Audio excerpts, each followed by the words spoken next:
Patience, people, places, and patience. That's what we're talking about. Who are your people? Where are your places? How long will it take for you to get where you want to go? People, places, patience. So we're going to get to that. There's a lot of different places we're going to go before we get to people, places, and patience.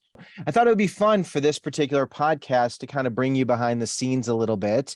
Some of you who have worked with me may know Andy. If you don't, this is Andy, and Andy and I just really enjoy each other's company, and we love helping people, right? Like, it's nice, Andy, right? We get to help people. Yeah, I think that's the one thing, I mean, among other things, very different about this job that I like way more than any other job I've had. It's that I feel like what we're doing is actually having some impact and is helping people. Like I've worked the full spectrum of every job you can imagine. What's your worst job? My very first job actually here in Chicago, I worked at a call center. I didn't realize that's what I was signing up for when I got that job. I signed up for a temp agency, and it was pitched to me a little bit differently. They're like, you're going to be connecting patients with doctors that have asked for a specific service, to get procedures done. And I'm like, oh, that's great. People that want me to call them that are being connected with people who are going to help them. And it's not what it was at all. I was calling people who had no idea that they had, given their information to somebody, calling them in the middle of the dinner, like, telemarketers, that I was the guy on the other side of the phone who was just desperate for a paycheck. And I got out of there in like 3 months. Wow. 3 months is a long time. And there's a ton I should have quit the second day, but I stuck with it. I mean, that's like the most rejection anybody gets. I think Oh yeah. Because there are people, like I had someone who called me today, and I was like, I did not have the time for the call, but I said, I know you're doing your job, and I appreciate that you're working, but I just asked to not be on this list. I tried to do a nice rejection. So I thought, why not, as opposed to just hanging up. Yeah. And I still felt bad, but that's a tough job, Andy. So you have been through a lot, and you have a lot of great insight. And for our show today, People, Places, Patience, I'm going to share a little bit about just the kind of the origin story, a little bit of like where this all came from, how this whole thing started, because I think people, places, and patience are huge. And in terms of just transition, it's always, who are your people, where are your places, and how long will it take to get where you want to go? And as I mentioned, Andy, one of his places is Rochester, New York. That's his hometown, and he'll visit his family occasionally. And he'll be around these people, lovely people, right? You like your family. Oh, the best. You couldn't ask for a more supportive, loving family, really. No, I think you could. I mean, you could. You don't know, Andy. The thing is, I guess I don't know. Yeah. Right. You just know your family, and you're like, they're the best. But you know what? They could be mediocre, Andy, as far as you know, because that's all you know, man. Right. Yeah, if I know what's good for me, I won't say otherwise. That's right. That's all you know. I trust that your family are as good as it gets, right? But we don't really. I think that's the thing. They meet your needs, right? And they've been supportive of you. In more than right. So you've got people, right? Your family, and you got a place. You always have Rochester, and then patience is the ability to tolerate discomfort while getting where you want to go. While going through changes and experimenting. And a lot of what we've been doing here for several years it's taking a lot of patience, like there's a lot of parts of the job that take a lot of patience. So people, places, and patience. And I think that in terms of origin, like all of our origin stories start with people, places, and patience. So I have wonderful people as well. My family's terrific. The best family you could ever ask for, Andy. Better than yours. Right. As good as you think your family is, mine is better.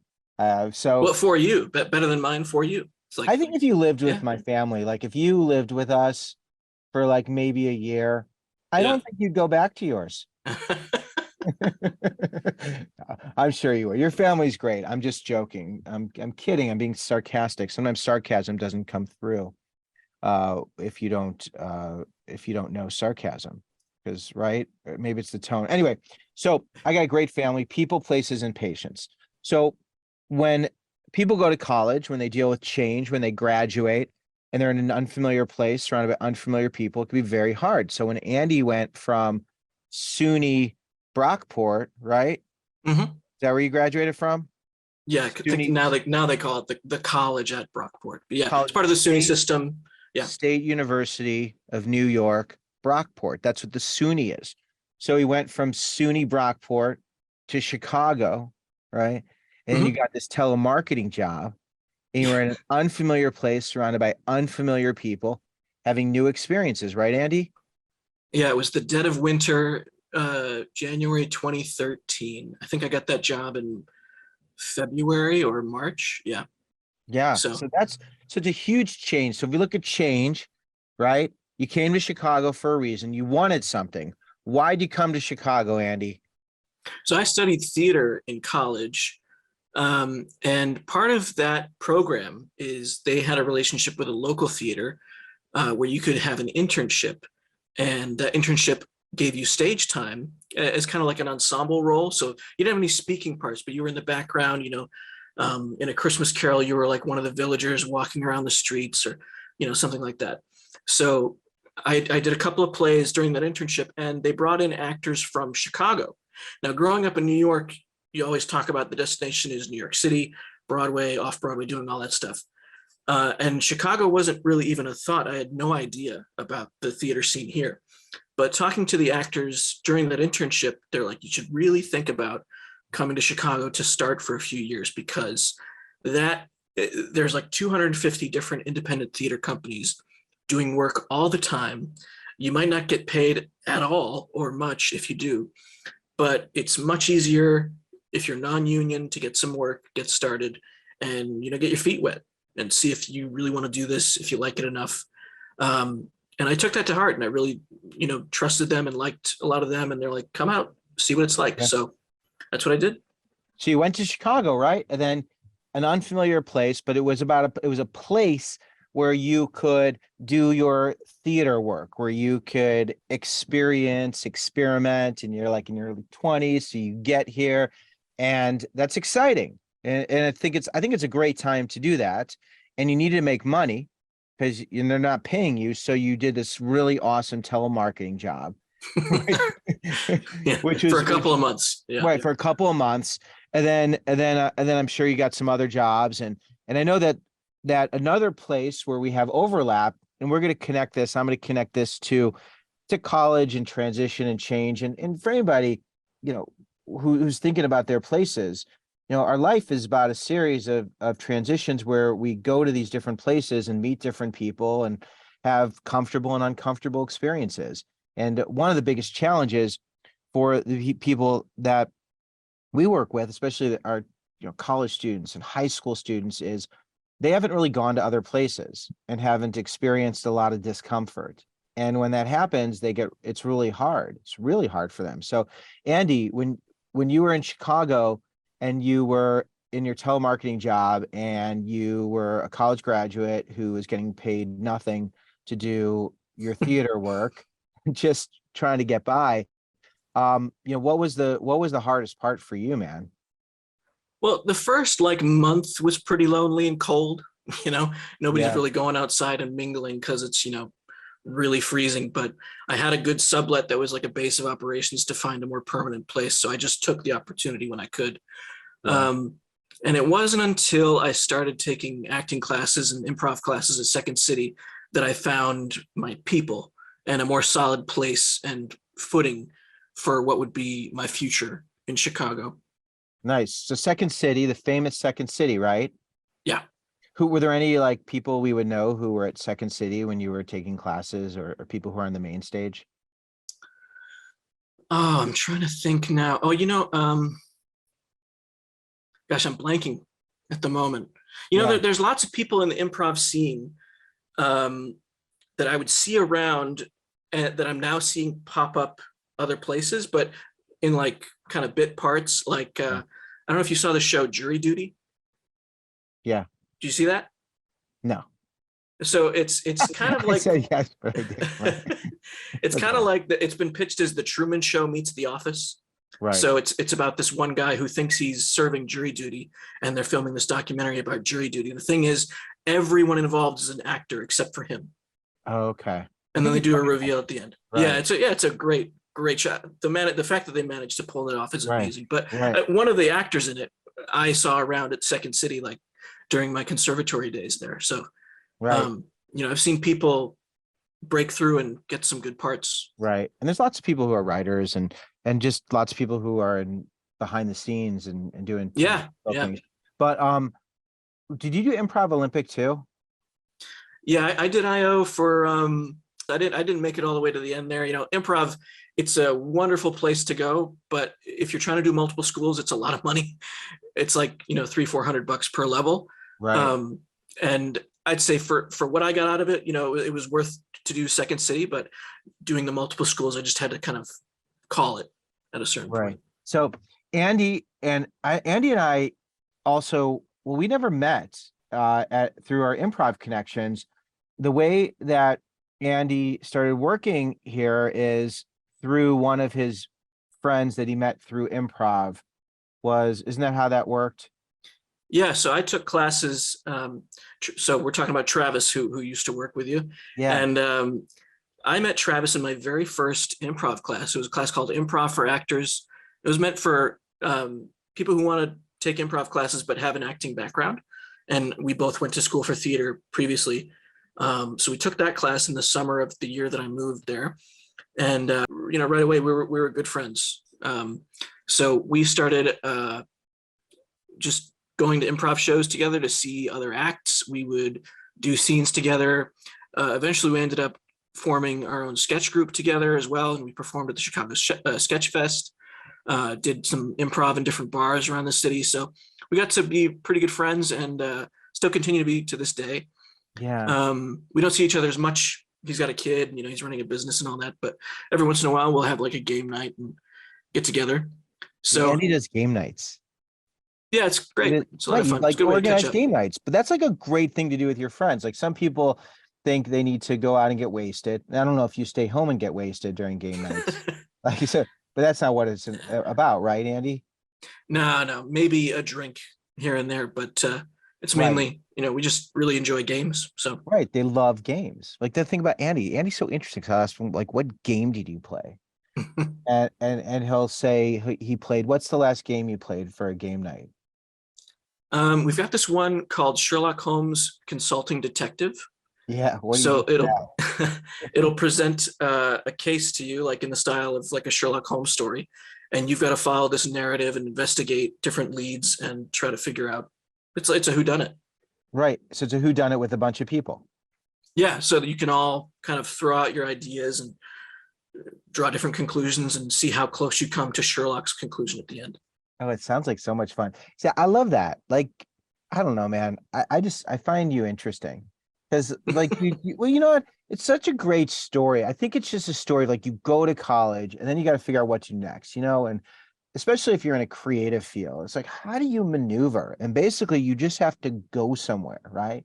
You just go somewhere and then you anchor, you put yourself in a place, right? So it's like Second City or some of these acting groups, and then you find your people, and then you do things with these people and you start to form relationships. Like that's how you became friends with Travis and Andy. I'm a little jealous because Andy's got this like nice group of friends. I don't have a lot of friends. I don't know if you know that, Andy. Have I mentioned that? No, you haven't mentioned. No, it's not like I'm sad about it. It's just it's okay. It's okay. But in terms of like, I mean, I have my family and I've got kids and it's just there's a lot going on. And I think that and work, there's so much work to do, right? Like there's always 100 things that we could be doing. Like it's never like there's nothing to do, which is great. So I think that's that. And I think I did that. I probably created that life for myself because just growing up and making friends and finding my people in places was really hard because I didn't even know there was a formula, right? Like, I don't know if you knew there was a formula. Did you know there's a formula? No, not really. I just knew like when I was going to college, I had no idea what I really wanted to do. I just knew I didn't want to have a normal job. I didn't want to do something boring. But I figured, it was a risk majoring in theater, but I knew that if I at least headed for a place like Chicago, Second City, I would meet other interesting people and something would happen along the way. Yeah, It that's was it. kind of a leap of faith, but it worked out in the long run. Yeah, like it's so scary, right? Like, was your family encouraging? Because I believe you have, like, you've told me what your dad does. Can I share what your dad does? Yeah, my dad was he just An retired recently. archaeologist who who would spend 6 to 12 months on digs in like Egypt and in exotic countries, and would occasionally take you on a dig with him. Not quite, not quite. Though, I wouldn't put it past him. He's got so many stories. But he just recently retired from being a doctor.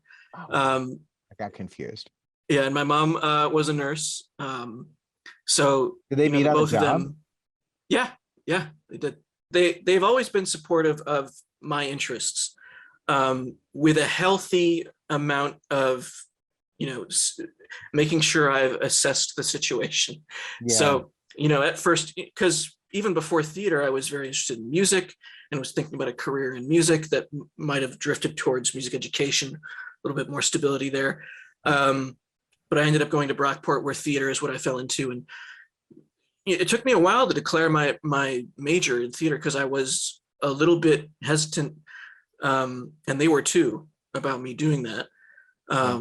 But eventually, when I really showed that that was my passion and that that is where I was going to excel, uh, they were fine with it. But Yeah. it took a little bit of like making sure that was really what I felt confident about. Yeah. Because I think it was a lot of like, are you sure? You should really, if there's anything else you can do, you should really try. And that's like, I often hear actors give that advice. It's like, if there's anything else that you're good at, you should do that. Right. Um, yeah. Right. But the skill, I mean, that's good advice. But the skills that you have acquired have really made you a great storyteller, a great communicator, someone who's really confident, someone who can be, organize your time. And I think that, like, people get worried about doing things that have a a jagged path, or like a very Hmm. unpredictable path. But I think especially now, given with technology and just how things are so rapidly changing, there's so many transferable skills, like so much of what Yeah. you do and what we're doing relates to, storytelling. Because we also make a lot of videos. We do these storytelling videos, and there's a lot of Hmm. production involved. And Andy is really behind the scenes helping to tell the stories and to craft those so that we can create something compelling, which is really what improv is, creating compelling stories on the fly. So if I were to start this podcast over, I would say this is all about people, places, and patience. I mean, that's what this is about. Who are your people? Where are your places? How long will it take for you to get where you want to go? And Andy is one of my people. I look at you as one of my people. Hopefully, I'm one of your people. Yeah, 'Cause, you are for sure. I encourage you. I Hmm. want you to be happy and to be your best. Like, we have a good thing with that. Genuinely, it makes me happy when you're happy, and it makes me sad when you're sad, and it makes me laugh when you laugh. So ridiculous. Anyway, no, I was just being a little silly there because I was getting a little vulnerable. But people, places, patience. Andy came to Chicago after being in New York, got involved with Second City, started to do improv, made a group of friends, met Travis. I knew Travis through his wife, and I'm not gonna get too into their details because they're not here. But I met Travis through his wife, and that's how I was introduced to Travis. And we had all this in common because we both did improv, and then Travis started working, and then Andy started working with me. And that's what it is. And I think that happens so many times in so many places where you just go and you just do and you experience and you experiment and great things happen. So the formula is people, places, patience. So for any of you who are going through change, anybody who's dealing with anything unexpected, when you are uncomfortable, really think places. Where are the places where other people have dealt with these same situations? Where are the places I could align with people who I share similar interests with? Where are the places I could find connection and community?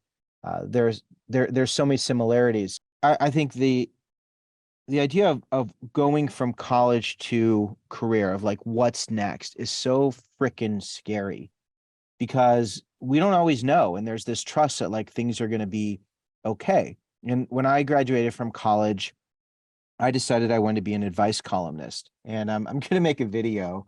I'm going to make a video about this one. Because it was a crazy road, dude. It was nuts. It was just wild. Like I was in college and I'm like, I'm going to be an advice columnist. And I got that idea after I had an internship at the Tonight Show with Jay Leno. And I went to a place to have this internship, and I got the internship simply by asking, and they didn't want to interview me, but then eventually I got interviewed and I got the internship, and I was scared. I was scared so much to go away because I had a girlfriend, whenever I had a girlfriend, I was always afraid I would lose my girlfriend because I always felt like it was a miracle that I found a girlfriend. I don't know. I was always like, why does this person like me? And I never really felt too great about myself. So I was always so worried that I would lose my girlfriend that I found through some miracle. And she was going to be in Indiana because I was at IU at the time, wearing my IU shirt for anyone watching a podcast here. I'm very festive. I was going to talk about college more, but I didn't. So maybe I should have worn maybe I should have worn a different shirt and saved my IU shirt. Or maybe I could wear my IU. I'll wear it again. But I graduated from college, and then I was going to be an advice columnist. And I got the idea when I was working as an intern at the Tonight Show. And then I was working a few days a week at my dad's agency. My dad is an insurance agency. So I don't know if you know that, Andy. I worked at the insurance agency for about 3 days a week for Oh, wow. close to 4 years, almost 5 years. And Oh, I didn't know that. yeah, I was there for 3 days a week, and I like the insurance business. Not a lot of people say that, but it's insurance. Mm. And the insurance business is a great business. I worked at an insurance company for a little while. Right. Well, we could do a whole turn here and talk about insurance. What kind of insurance company? I was just in office services, so I didn't really Don't get you say into. just in office services. That's an important job to minimize that. Yeah, so I paid the bills. I did basic filing, expense reports, all that kind of stuff. Yeah. Did you enjoy that? No, not at all. No. One of the most soul-sucking jobs. Hey, you're good at you could get through that, man. Like the thing about you is how long did you have that job? It was close to a year. Right. Like you get through it. Like that's the thing. Yeah. You got a lot of discipline. Really respect that. So when I graduated from college, I was working in the insurance agency 3 days a week, and I was writing the other 4 days a week. And I would visit newspapers because the goal was to syndicate my columns. So I would drive around to different local newspapers with a media kit talking to editors. So my goal was to self-syndicate my column to a point where it could be in 15, 20, 30 newspapers, and a big syndicate would pick me up. And I would go on these road trips where I would drive 3 hours, 4 hours to meet with these editors in these small towns. And the hook was I write an advice column, and my advice column was very popular in college, called Help Me, Harlan. I've been doing this my whole life, my whole adult life.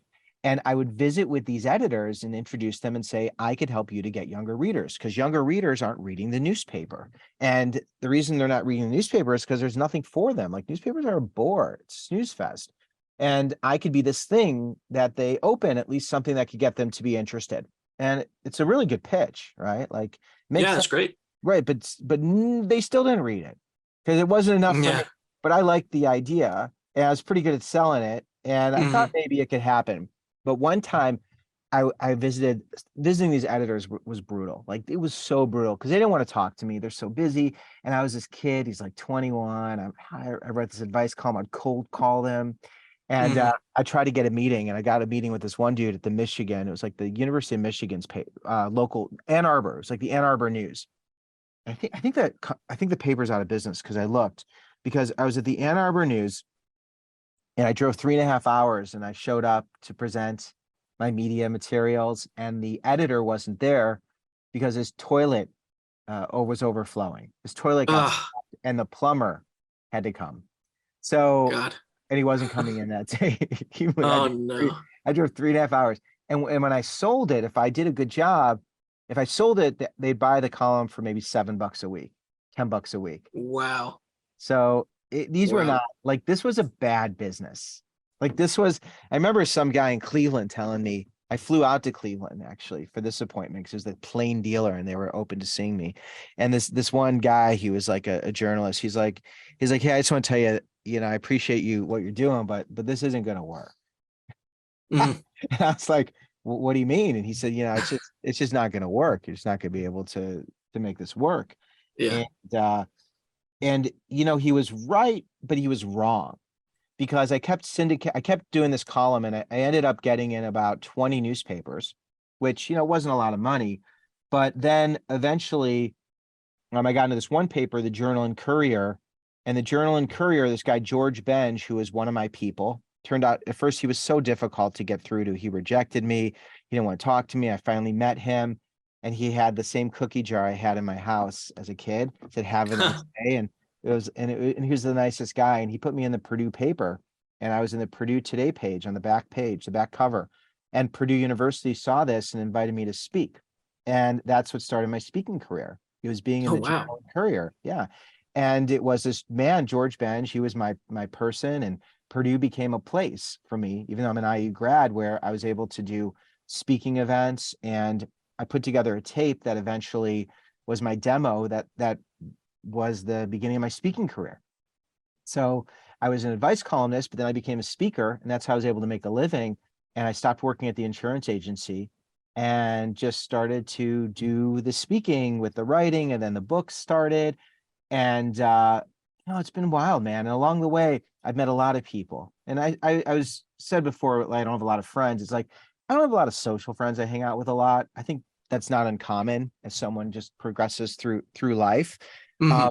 but I have so many people I've worked with who have been in my corner, who I can call and talk to, who are happy to provide guidance and support.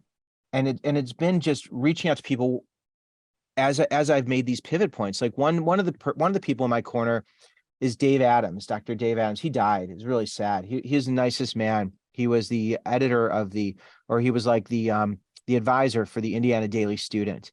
And God, he was so nice to me. And he was, I think when I met him, he was in his 50s and he was married to a woman and then he divorced her and was with a man. And this is before you could marry someone of the same sex.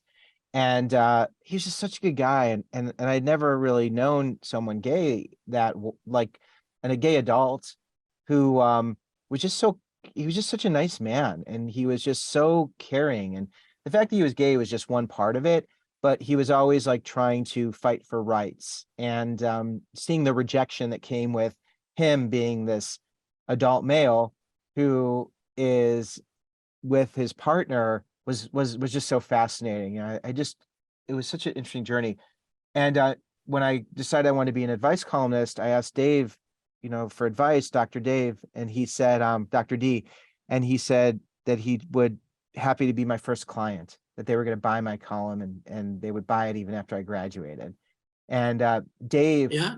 oh yeah, he was great, man. He was such a nice man. And then Dave reached out to this guy, David Astor, and David Astor was a writer for editor and publisher of the trade magazine for newspapers. And Dr.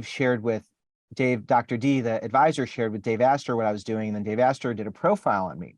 And this profile was like a full page, an editor and publisher in the syndication section. And it was so well received, the New York Daily News saw it and asked me to be an advice columnist and share a page with Ann Landers.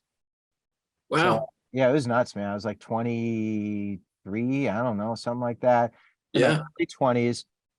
And I was sharing a page with Ann Landers in one of the largest newspapers in the world.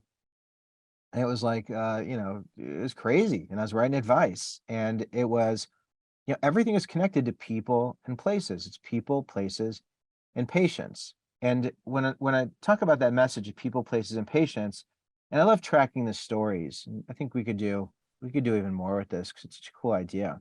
Uh, the whenever I talk to Andy, I think of all these different ideas that come to mind, but I have to remember we're on our podcast, so I gotta like stay on track. I get really distracted.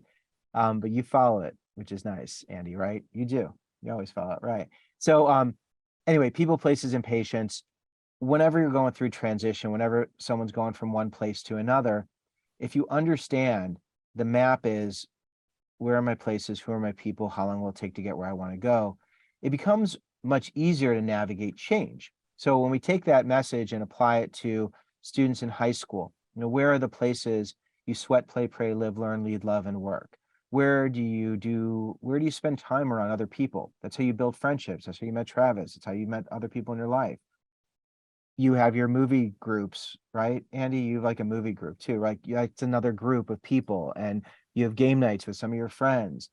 And if you take that and apply it to college and any change to high school, to being an adult, for adults, we get very, especially adults with parents, with kids who are in college, it's really hard for you to take care of you. It's really hard for you to find time to be in other places doing things you love around other people. And I think that we can all benefit from the message of who are my people, where are my places, and how long will it take for me to experience something great.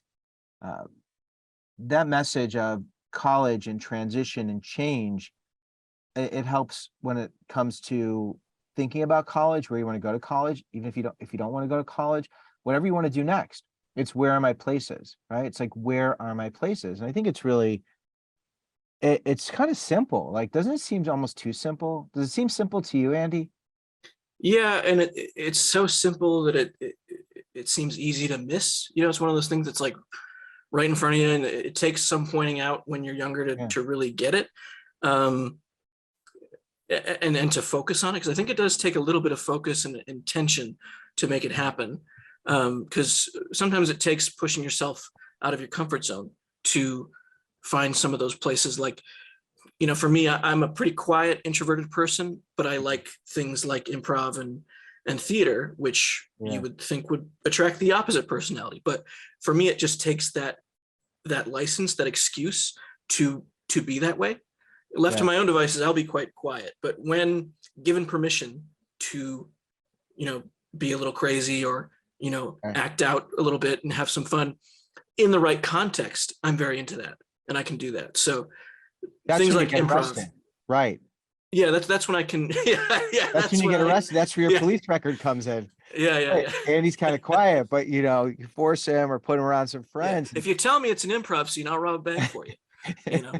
Right. He's very, very gullible like that. Yeah, very, very easily led. That's good. Okay. One of the things that I think people really struggle with, and you're pretty good, Andy, at sticking things out. It's like a lot of people, when things get uncomfortable, they just run. Right. It's like, don't run, just sit in it. If it sucks, then just feel how bad it sucks for a while. Like, just give it a few months, and then you can talk about how much it sucks. I just offered a tip, a college tip. And if anyone's listening and they don't watch my tips on social media, check that out. It was about going to events. I said, go to events when you're going to college, even if they're horrible events. Just go. Because if you go, other people are gonna be like, this sucks. And you're gonna be like, yeah, this totally sucks. They'll be like, yeah, this is the worst thing I've ever been to. Yeah, this is the worst thing I've ever been to, man. And I've been to some pretty horrible shows. What kind of shows? Well, I saw this show, and that show. Really? Yeah. Which I saw this show, and that show. It's like, yeah, it sucked, man. Well, this is another one we could both add at being like crappy shows, right? So where do you the live? exact thing happened to me. Yeah, that exact same thing happened to me. Crappy shows? During my first year in college, like my RA, smart of him too, because it wasn't mandatory, but he told us it was. You got to go to this event during the welcome week. And so my roommate and I went, and a couple of the people from the floor went. And, they have you play like the corniest icebreakers you could ever think of. Right. I think they intentionally make it kind of ridiculous to get you to bond over it. Right. And that's exactly what happened. We were all like, can you believe it? Like, it feels like they're treating us like we're 9, but right. You're like, this is so stupid. I'm not 9. Yeah. I love that. Something I did see where it looks like they treat you like you're 9, but it was kind of cool, is I was walking through a residence hall at some college. I've been to like hundreds of schools, and sometimes I'll walk through the halls, and I walked through the halls. It was like the first week, and there were all these, they call them door decks. You know what door decks are? You familiar with those? No. So basically they'll put like decorations in someone's door. So it'll be like Andy, and it will be like a certain theme. Like it could be like candy, or it could be music and all musical instruments. And it'll be like, all these, or it could be like where you're from. And they make these door decks. So you get to your room and you get to your door, and it's like, wow, like someone took a lot of time doing this, like kindergarten preschool kind of thing. Like it would be where you'd put your backpack if you were like a kindergartner. Mhm. Right. So I was like, this is so juvenile. Like they're too, and then I was walking down another hall and there were no door decks, right? Just numbers. And I'm like, damn, that's cold. Like that's cold. Like the door decks were really nice. It showed somebody cared, right? It was Yeah, a and not warm only to feeling. put those things up, but to have it like connect to your personality somehow. Like Yeah. I think RRA did something similar too. Um, and like I think mine might have been music related. And it's like they took the time to look into my file to see that I was interested in music. Yeah. And so you get this idea that this person knows something about me, and I could probably go and talk to them if I needed to, which is so important for an Yeah. RA to build that Totally. relationship. Yeah. Right. A resident assistant, your RA is on your floor. And it's a beautiful thing to have someone who's in your corner when you get to a new place and you're surrounded by new people. And there are always people, I said always, are almost always people who are accessible to you in your corner. I think there are always people. I try to be careful with declaratives, absolutes always, but I really think there's usually someone who's in your corner who's there. There's always someone there when you need someone, and I think that's really important. But I like to help people to be intentional and to understand this whole transition and success is not a coincidence. So to illustrate some of this, Andrew, Malcolm, and Tao. Close again, but still. I want to answer a few questions. We'll answer some questions and then we'll wrap this wonderful podcast. I'm so grateful to have Andy here. Andy Antow. Andy and I have been working together for 4.5 years. Andy is an artist. He is a creator. He's a storyteller. He's a musician. He's a gamer. He's a philosopher. And I'm fortunate enough to get the chance to work with him. And we create some cool stuff together. So, okay. Here's a couple questions. Just wanted to ask you a quick question. I've been sent forms for housing as an incoming freshman at college, and I have the option to choose between a double and a single. Do you think a double may be better for the experience and social aspects of what that involves, or do you think the benefits of living alone in a single outweighs the rest? I'd be grateful for your thoughts, and just want to say the advice you give is amazing and inspiring. How about that? The naked roommate was super helpful too. So Andy, I have an answer, single or double. You may know what my answer is going to be, Yeah. but what do you think for a first year student? Do you think a single or do you think a double is a better experience? More often than not, I would give the answer to say a double. I think that's what you would say too. There are some special people for which I would say maybe the single wouldn't be that bad of a choice. Like if you are a very outgoing person who isn't going to have a hard time putting themselves in situations to be social, the single might be able to work for you. But the double also gives you, I think you're also going to come with this, dealing with uncomfortable moments, which is important as well. Double, double, double, double, double, double, double. I would Yeah. say double. I could only say if there's like a mental health issue, like if there's a medical issue, then a single. But otherwise, like a double, because even if you hate it, you can try and move at the end of the semester and try True. to Yeah. do a single. You can live in a single the rest of your life, but I think you only have something to lose when you are alone. Even if you're, and I'm going to push back a little bit, we could do that. Like, even if you're social, I think that sometimes social students can feel isolated when they're in change, especially around new people. Like the popular kids, they get into so much trouble in college. I don't know if you know this. Um, they're big fish where they are in high school. Then they get to college and no one knows them. They don't have a Yeah. story and they don't always know how to interact and engage, because if they don't have a place where there's something where they have a role where they can be defined by that role, they really struggle a lot of times. Hmm.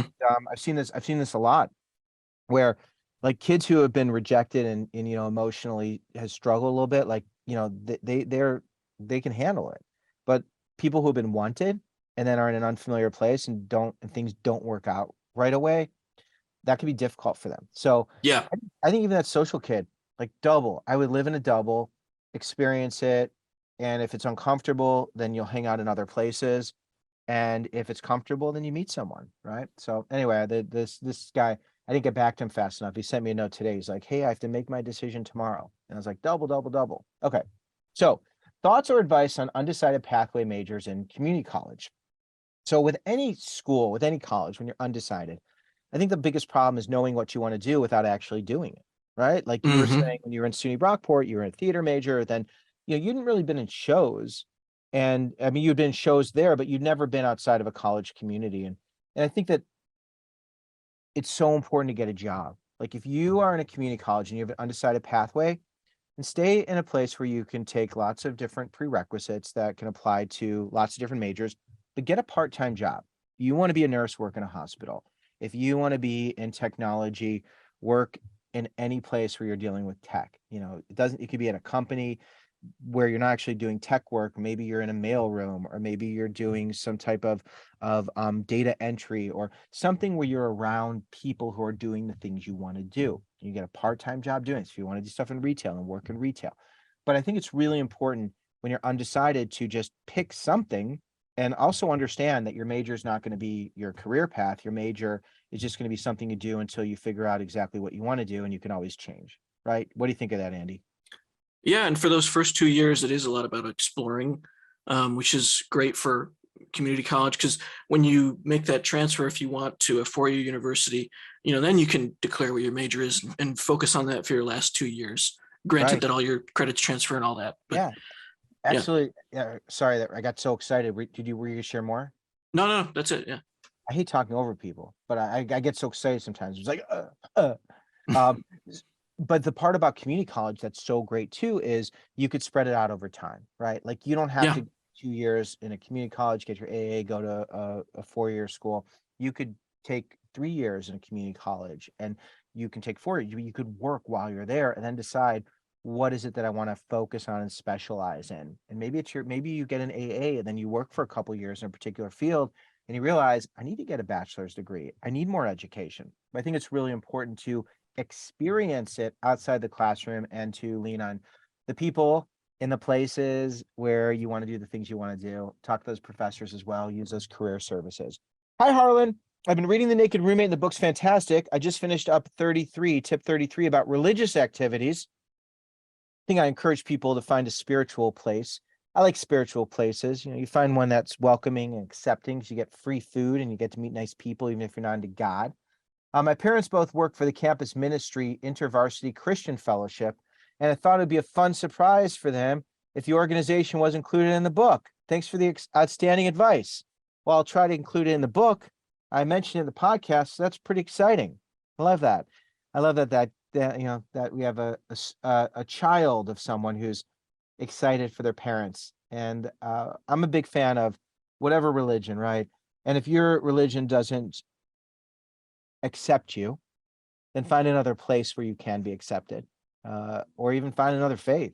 It's like, this is your time to experiment. Find places where you are accepted and included and welcome simply because you exist. All right, my daughter got an 89 in her English grade overall and an 83% on her final. She is 3.7 percentage points away from an A overall, which would boost her GPA. How can we convince her teacher to bump her grade up by 3.7 points? I mean, a car? I don't know. I think that's too many points, right? It's like, That's a bit. Yeah. that's a lot of points. I mean, Yeah. that's prayer. And I'm not saying to give a car. I think at some point, like if you're 0.7 points, 3.7, I don't know. I just feel like if that's her grade, like she's not an A student. So like she doesn't need the A, what she needs to do is figure out how to get 3.65 percentage points higher so she can get rounded up, because I think that's just too much, right? Like it's fun Yeah. to ask, but like, I don't know, man. It's like, I feel like in that situation, someone didn't earn it, right? Yeah. Maybe ask if you can do some extra credit, but short of that, I'm not sure what you can do. Absolutely. Extra credit's a good idea. I like that. All right, you want to do a couple more? Yeah, sure. Let's They're do it. fun. I like these. Hi, I love following your page. You make the material very engaging and relatable. Do you have any videos on mindset? I sure do. A lot on mindset. It's like a softball question. So this is my book, Win or Learn: The Naked Truth About Turning Every Rejection into Your Ultimate Success. And this is really about having a growth mindset, because if you think about mindset, there's a fixed mindset, meaning when you don't get the outcome you desire, there is either someone to blame, like it's either you or me, right? It's like a finite, it's like a fix. There's nothing could fix it because you're the problem or I'm the problem. It's a better way of explaining it. When you have a fixed mindset, you don't think anything could fix the problem. But when you have a growth mindset, you understand that there may be things that can fix the problem. There may be ways to get what you want. And that's called having a growth mindset. And when you understand the universal rejection truth, this law of nature that says not everyone and everything will always respond to you the way you always want, well, there is really no room to have a fixed mindset, because a fixed mindset denies existence of the universal rejection truth.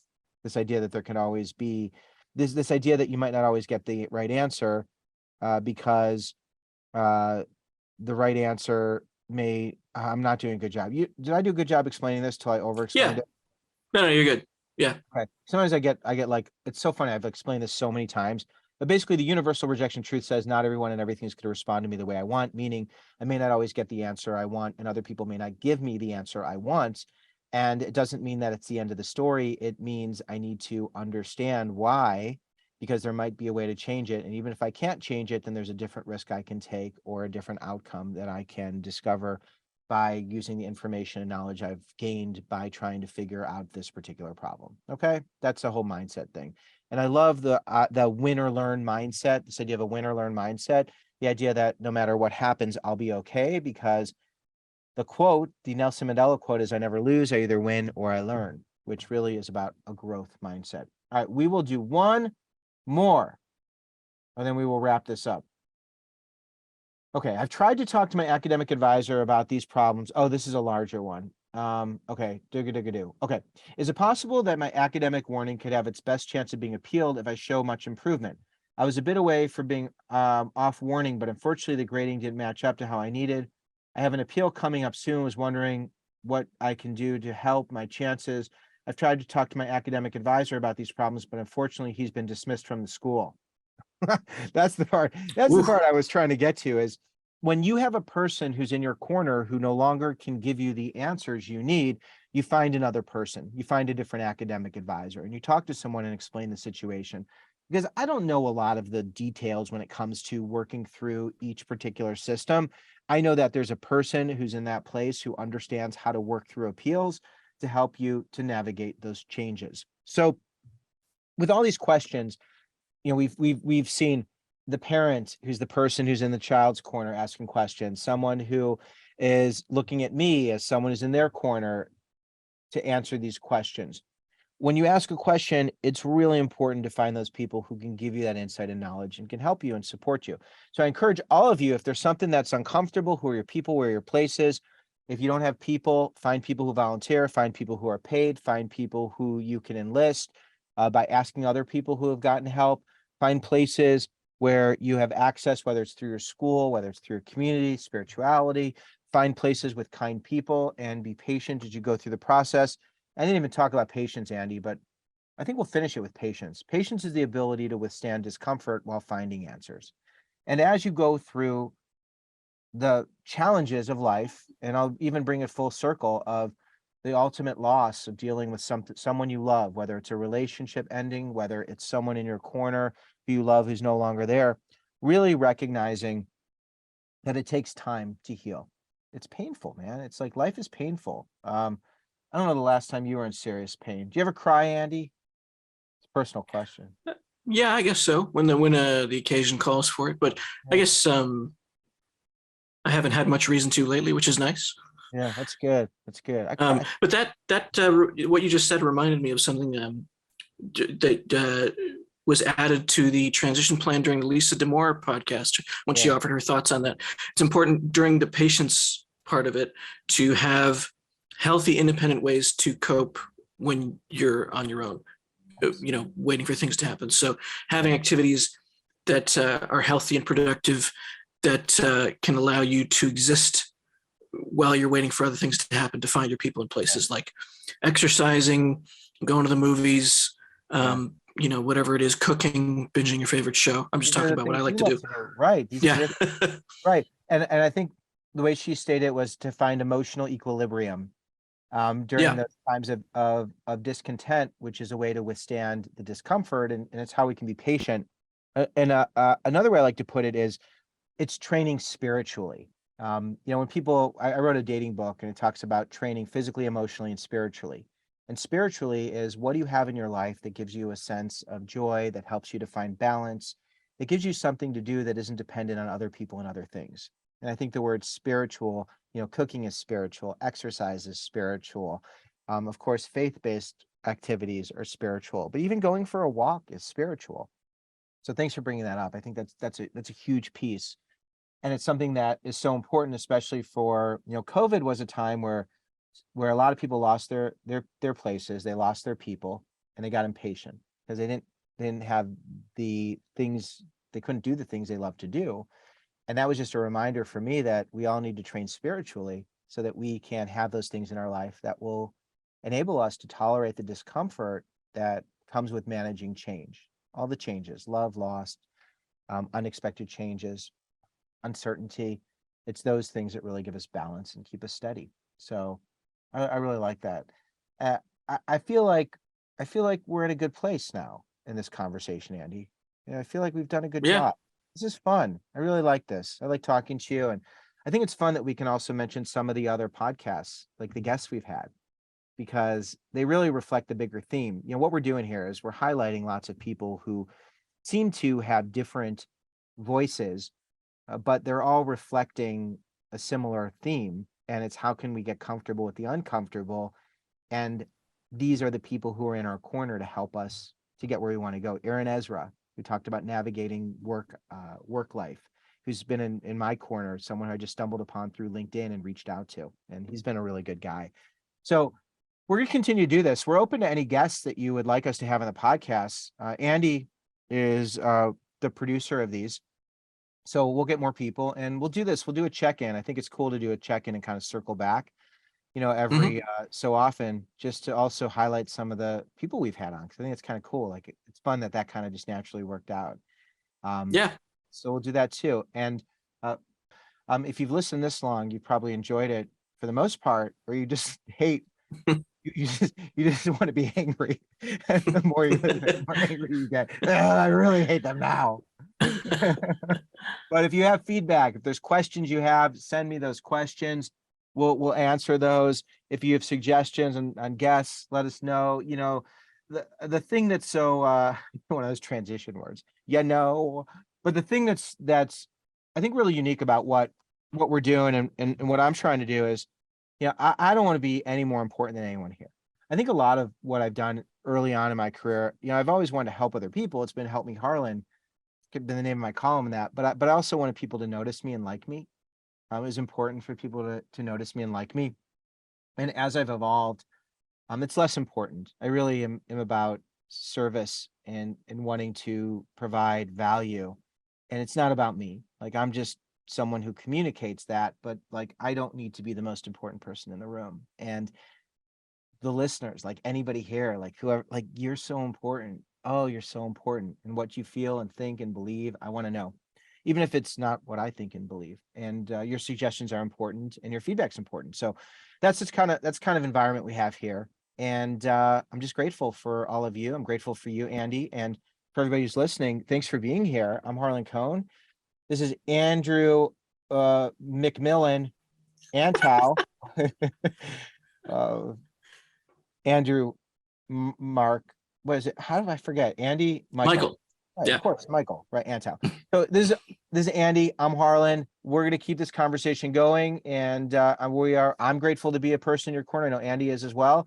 So thanks for being here. And until next time, just enjoy your people, find your places, be patient, and we will do this again. Thanks, everybody.